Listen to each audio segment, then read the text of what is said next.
Assalomu alaykum hurmatli kuzatuvchilar. Fizika fanining ixlosmandlari. Bugun men sizlarga ketma-ket va parallel ulangan rezistorlarni tadqiq qilish mavzusidagi laboratoriya ishini bajarib ko'rsataman. Mavzuyimizni muhokama uchun savollardan boshlab olsak. O'ylab ko'ringchi, nega aynan shunday? Nima uchun uyimizdagi chiroqlar parallel ulangan holatda bo'ladi? Ikkinchi savol. Agar uydagi barcha lampalar ketma-ket ulanganida nima sodir bo'lar edi? Uchinchi savol. Bitta lampa kuyib qolsa, boshqalari yonib turishining sababi nimada? Yangi yil yoritgichlari ko'pincha ketma-ket ulanadi. Buning afzalligi hamda kamchiligi nimadan iborat? Agar ushbu yoritgichlardan bitta chiroq o'chib qolsa, boshqalari ham o'chadi. Buning sababi nimada? Qaysi holatda ketma-ket ulash foydaliroq, qaysi holatda parallel ulash foydaliroq? Bugungi laboratoriya ishidan keyin ushbu savollarga to'liq javob topishimiz mumkin.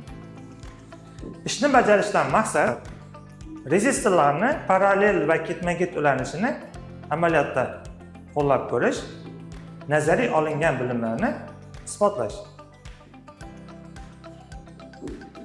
Bunda bizga kerak bo'ladi tok manbai, kalit, turli xil qarshiliklar to'plami, ampermetr, voltmetr hamda ulovchi simlar. Ushbu ampermetrning o'lchash xatoligi 0,2 amperga teng bo'lib, bu qiymat shkaladagi eng kichik oraliq hisoblanadi.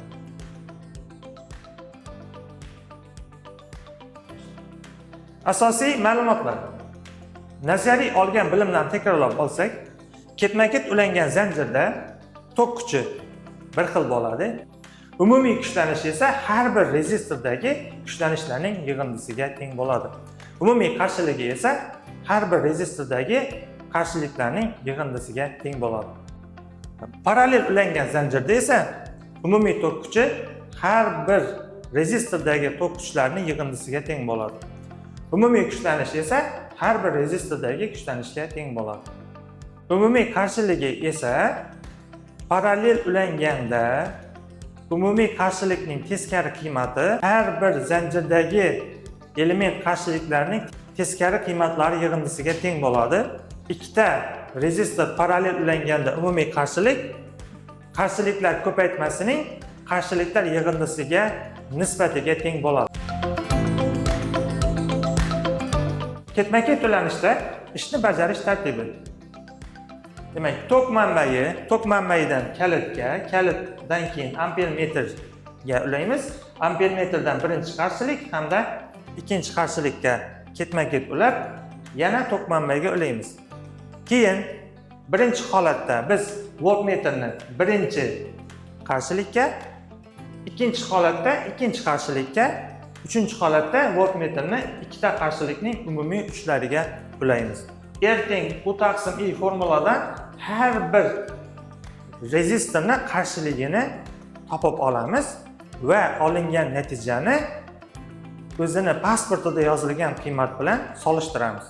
Keyin u teng u1 plus u2 hamda ertang r1 plus r2 formulalardan foydalanib umumiy kuchlanish va qarshilikni hisoblaymiz.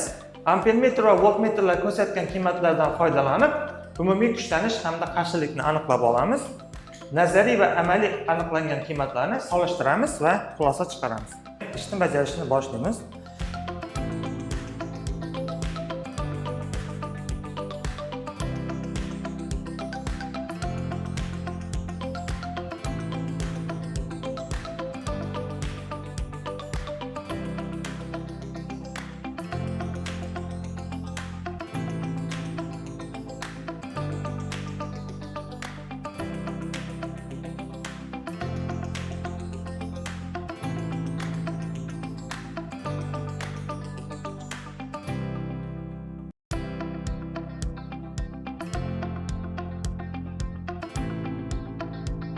Kalitni ulaymiz.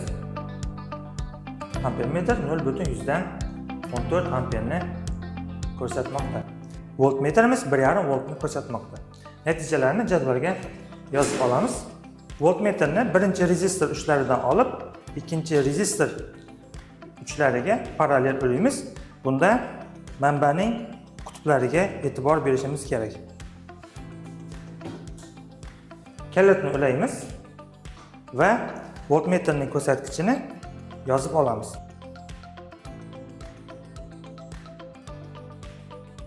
Endi voltmetrni ikkita ketma-ket ulangan rezistorlarni uchlariga ulab, umumiy kuchlanishni topamiz.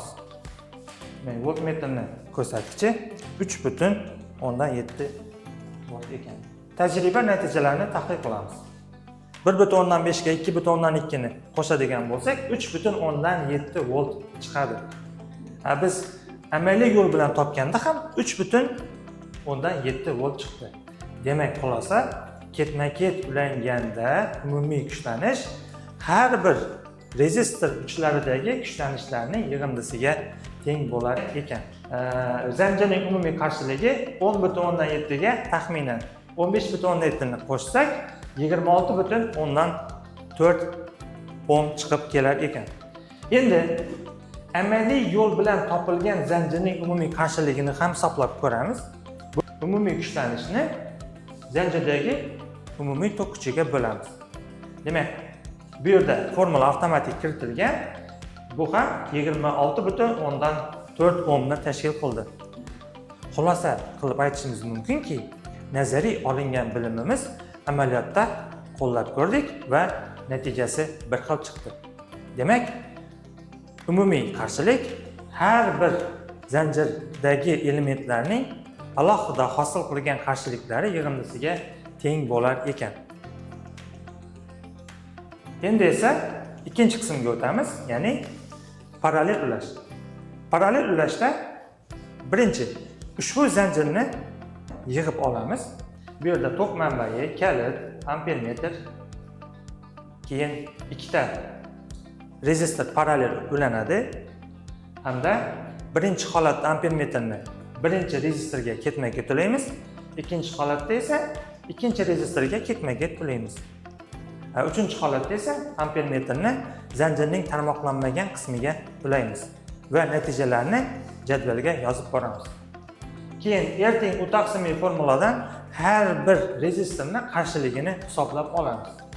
I teng I1 plus I2 va umumiy qarshiligini topish uchun birinchi rezistor qarshiligiga ikkinchi rezistor qarshiligini ko'paytirib, ularni yig'indisiga bo'lishimiz lozim.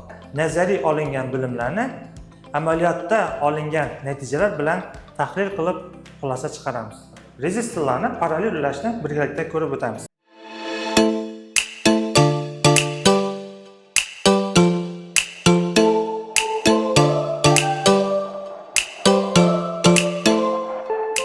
Zanjirni yig'ib oldik.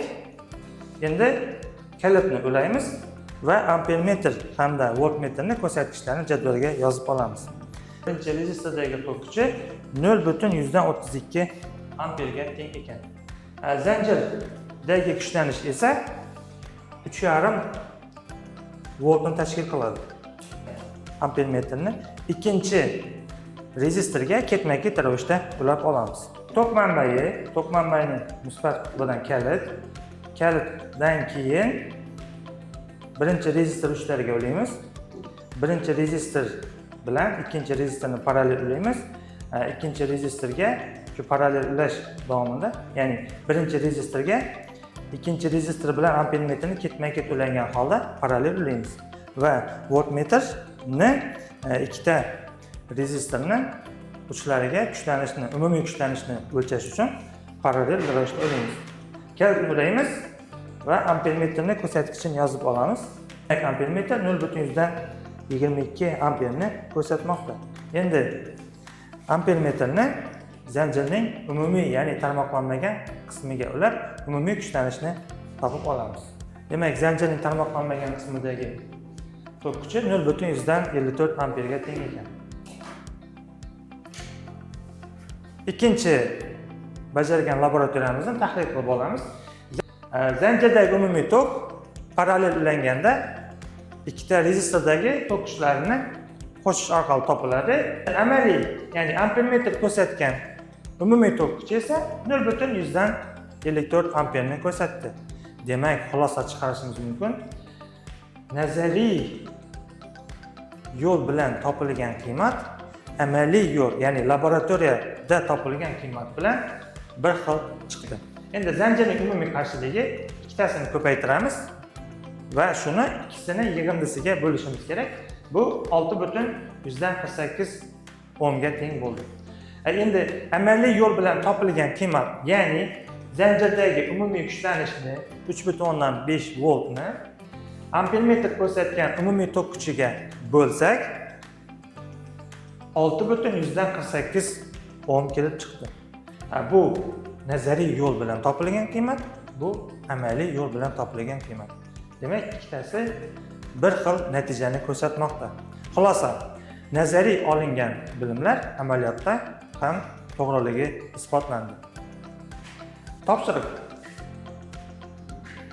Agar uyda ikkita bir xil lampochka va batareya bo'lsa, avval lampochkalarni ketma-ket ulang va yorqinligini kuzating.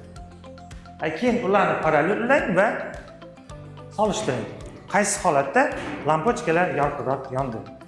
Foydalanilgan adabiyotda ushbu laboratoriya ishini bajarishda men 8-sinf Cambridge fizika darsligidan, keyin elektr sxemalarni chizish dasturidan, canva.com saytida va boshqa sun'iy intellekt saytlaridan foydalandim. Xulosa qilib aytadigan bo'lsak, ketma-ket ulanganda umumiy tok kuchi har bir elementdagi tok kuchiga teng bo'lar ekan.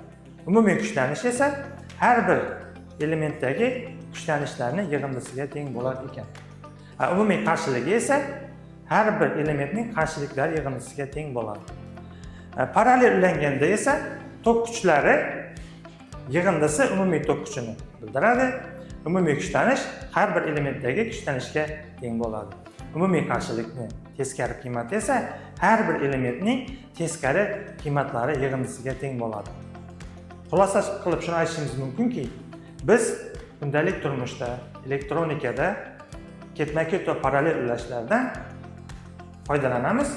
Ularni agar mabodo kuchlanishlarni taqsimlash kerak bo'lsa, ketma-ket ulaymiz. Agar tok kuchlarini taqsimlash kerak bo'lsa, ularni parallel ulaymiz. Shuning bilan bugungi laboratoriya ishimiz o'z nihoyasiga yetdi. E'tiboringiz uchun rahmat.